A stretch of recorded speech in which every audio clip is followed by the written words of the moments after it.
Hello friends, आज बात करेंगे जो सीटेट के 20 अगस्त का एग्ज़ाम है। आज एक महत्वपूर्ण टॉपिक का बात करेंगे जो छोटा सा टॉपिक है और आपके एग्ज़ाम में 102 क्वेश्चन अवश्य आते हैं। 102 नंबर आपको पक्का करवा देंगे। यह टॉपिक है आज का आपका अविसारी चिंतन और अपसारी चिंतन। यह दोनों के बारे में डिटेल से जानेंगे और जो आपके सीटेट के एग्जाम में क्वेश्चन पूछा गया है उस क्वेश्चन को हम लोग डिस्कस करेंगे और उस क्वेश्चन को हम लोग देखेंगे जो किस प्रकार से क्वेश्चन पूछा गया है सीटेट के एग्जाम में। चलिए, हम लोग सभी जानते हैं जो 20 अगस्त का एग्जाम है सीटेट का और प्रेशर भी है, तो ये छोटा सा टॉपिक है, करवा देता हूँ। आपके 102 क्वेश्चन पक्का करवा देगा, 102 नंबर पक्का हो जाएगा। चलिए देखते हैं अभिसारी चिंतन के बारे में। हम लोग जानते हैं अभिसारी चिंतन है क्या, वो हम लोग के बारे में देखिए। अभिसारी चिंतन वह चिंतन है किसी भी क्वेश्चन किसी भी टाइप में, किसी भी प्रकार में, कोई भी हो, अगर उसका समाधान केवल एक हो। मैंने क्या बताया? अभिसारी चिंतन उसे हम कहेंगे जिसका समाधान केवल एक हो। देखिए, अगर हम मान लीजिए अभी चर्चा करेंगे 8 + 6 बराबर क्या, 8 और 6 को हम लोग जोड़ेंगे तो कितना होगा? तो बोलिएगा 14। लेकिन क्या 14 के बाद और कुछ आएगा इसमें? इसका समाधान और 8 और 14 को जोड़ेंगे मतलब 8 और 6 को जोड़ेंगे तो कितना आएगा? 14। तो इसका समाधान केवल क्या 14 से अलावा कुछ और आएगा? नहीं ना आएगा। तो क्या इसका समाधान एक ही हुआ? जैसे आपसे पूछेगा भारत देश का राजधानी कहाँ है, तो इसका केवल एक है, नई दिल्ली। तो यह आपसे पूछेगा बिहार की राजधानी कहाँ है, तो हम लोग जानते हैं पटना।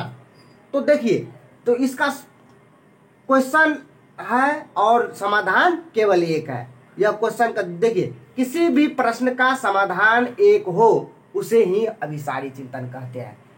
यह हो गया क्लियर। अब देखते हैं इसे इनसाइड द बॉक्स कहा जाता है। इनसाइड द बॉक्स क्यों कहा जाता है?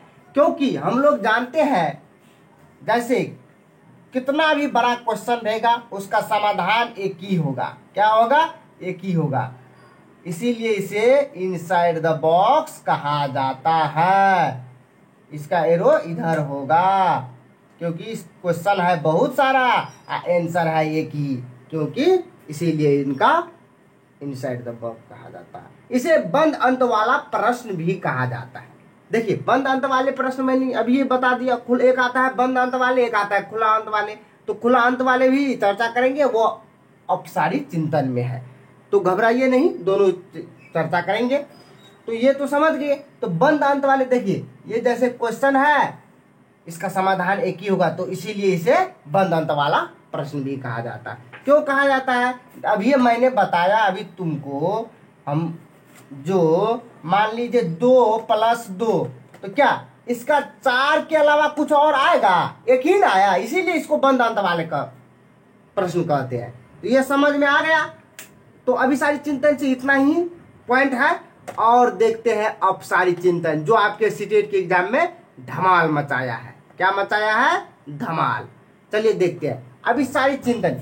देखिए, किसी भी समस्या का समाधान एक से अधिक हो, चाहे प्रश्न कोई भी घातक हो, किसी भी हो, मतलब कोई भी प्रकार के किसी भी प्रकार के प्रश्न, चाहे मैथ का हो, साइंस का हो, चाहे आपका जनरल नॉलेज का हो, उसका समाधान एक से अधिक होगा।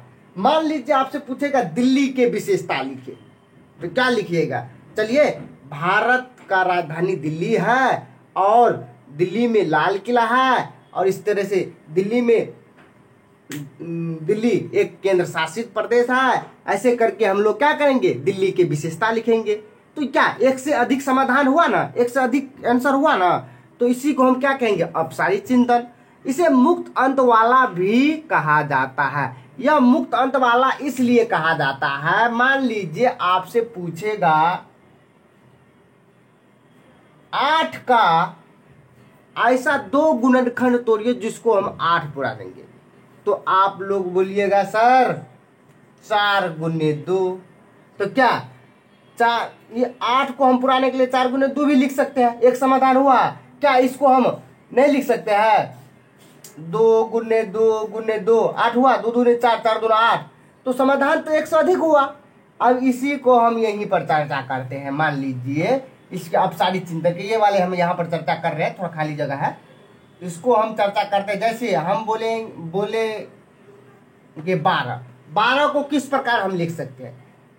मान लीजिए अभी जोड़ के रूप में आपको बोलेगा लिखने के लिए, तो क्या 6 + 6 लिख सकते हैं? क्या 4 + 4 + 4 नहीं लिख सकते हैं क्या? उसके बाद 3 + 3 + 3 + 3 नहीं लिख सकते हैं? तो क्या यह अभिसारी चिंतन, इसे ही मुक्त अंत वाले प्रश्न आता है। एक आता है खुला अंत वाले प्रश्न, एक आता है बंद अंत वाले। मुक्त अंत वाले को ही खुला अंत वाले प्रश्न कहा जाता है। समझ में आ गया है फ्रेंड्स? मुक्त अंत वाले ही खुला अंत वाले हैं। इसे आउट ऑफ द बॉक्स कहा जाता है। क्यों कहा जाता है? क्योंकि मान लीजिए आपका क्वेश्चन 1 है, प्रश्न है, इसका समाधान अनेक होगा। क्या होगा? अनेक होगा। इसका समाधान क्या होगा? अनेक होगा। इसका समाधान अनेक होगा, इसीलिए इसे कहा जाता है आउट ऑफ द बॉक्स। इसे सृजनात्मक चिंतन भी कहा जाता है। सृजनात्मक चिंतन भी इसे कहा जाता है। यह एग्जाम में कई बार आया है और बार बार आता रहेगा। बहुत बार ये आया है सृजनात्मक चिंतन अब सारी चिंतन से है, याद रखिएगा। इसे अमूर्त या नवचारी चिंतन भी कहा जाता है। मान लीजिए अमूर्त और नवचारी चिंतन अगर आपके एग्जाम में आ जाए तो क्या करना है? अपसारी चिंतन लगाना है। अमूर्त का मतलब हुआ अप्रत्यक्ष रूप से, जैसे अनुभव करके, और मूर्त का मतलब हुआ प्रत्येक रूप से, किसी चीज के सामने में रख के। जैसे अभी मान लीजिए आप कुत्ता के बारे में बच्चा को समझा रहे, तो अभी कुत्ता तो नहीं है, उसको समझा रहे चलिए भैया डॉग ऐसा होता है, 4 पैर होता है, उसको 2 कान होते हैं, पूंछ होते हैं, बच्चा समझ लेगा। और उसे कुत्ता को मान लीजिए पकड़ के लाइए और उसको दिखाइए सामने में, देखिए ये कुत्ता है, इसका 1 पूंछ है, 4 टांग है, 1 मुंह है, 2 कान है, ऐसे इस तरह से समझाएंगे तो ये मूर्त हो गया। और अमूर्त हो गया आपका अनुभव करके अप्रत्यक्ष रूप के। चलिए ये दोनों था टॉपिक। अब देखते हैं इससे रिलेटेड क्वेश्चन आंसर जो आपके सीटेट के एग्जाम में पूछा गया है। चलिए क्वेश्चन देखते हैं। क्वेश्चन आपके दोनों सीटेट के एग्जाम में पूछा गया है। क्वेश्चन है, एक सृजनात्मक बालक में निम्न में से कौन से गुण मौजूद होंगे? कह रहा है यहाँ पर सृजनात्मक बालक की चर्चा कर रहा है। तो क्या अपसारी चिंतन, अभिसारी चिंतन, अमूर्त चिंतन, नवीन आमुख उत्पादन की योग्यता। तो देखिए अपसारी चिंतन तो यह सृजनात्मक बालक में होगा, लेकिन अभिसारी चिंतन नहीं होगा। अभिसारी चिंतन आपका इनसाइड द बॉक्स यानी बंद अंत वाले प्रश्न आता है। उसके बाद अमूर्त चिंतन भी होगा। उसके बाद नवीन अमुक उत्पादन की योग्यता यानी नया नया ज्ञान की उत्पत्ता। किसी भी समस्या आया उसको नया तरीका से, हम बोले थे ना नवचारी, अभी पढ़ाया हूं, तो ये भी आपके आएगा। तो देखते हैं आंसर कौन होगा। 1 2 3 नहीं, 1 2 4 नहीं, 1 3 4 होगा। 1 3 4 ये नहीं होगा, ये आपका गलत है और हमको सही वाला ढूंढना था। तो अब यानी सृजनात्मक बालक में अभिसारी चिंतन रहेगा, अमूर्त चिंतन यानी नवीन आमुख उत्पादन की योग्यता, और जैसे खुला अंत वाले प्रश्न भी इसमें आता है, मैंने बताया। चलिए नेक्स्ट क्वेश्चन देखते हैं। अपसारी चिंतन यानी यह बात कर रहा है खुला अंत वाले प्रश्न का। अपसारी चिंतन का संबंध किससे है? सृजनात्मक से, बंद अंत वाला प्रश्न से, इनसाइड द बॉक्स, या इनमें से सभी। ये भी आपके सीटेट के एग्जाम में पूछा गया है। तो अभिसारी चिंतन का संबंध हमारा सृजनात्मक से है। किससे है? सृजनात्मक से है। बंद अंत वाले आपके अपसारी में आ जाएगा, इनसाइड द बॉक्स आपके नहीं सॉरी बंद अंत वाले आपके अभिसारी में आ जाएगा, ये भी आपके अभिसारी में आ जाएगा। किस में आ जाएगा? अभिसारी। अब ये बताया मैंने तुरंत। चलिए और इसका आंसर हो जाएगा अपसारी का सृजनात्मक। चलिए फ्रेंड्स ये था आपके महत्वपूर्ण क्वेश्चन। महत्वपूर्ण अपसारी अभिसारी दोनों मैंने कंप्लीट करवाया हूं, क्योंकि आपके एग्जाम में क्वेश्चन दोनों से अवश्य प्रत्येक बार आता है, इस बार भी आएगा आपके 2 क्वेश्चन। चलिए फ्रेंड्स, इसी तरह आपको कंटेंट और वीडियो जो टॉपिक है सीटेट के रिलेटेड से मैं अपलोड करता रहता हूं इसी चैनल पर। आप चैनल को सब्सक्राइब नहीं किए तो सब्सक्राइब कर लीजिए, लाइक कर लीजिए और शेयर कर लीजिए और बेल आइकन को जरूर दबाइए ताकि मैं वीडियो अपलोड करे नया नया टॉपिक का तो आप तक पहुंच सके। फ्रेंड्स, जय हिंद, जय भारत।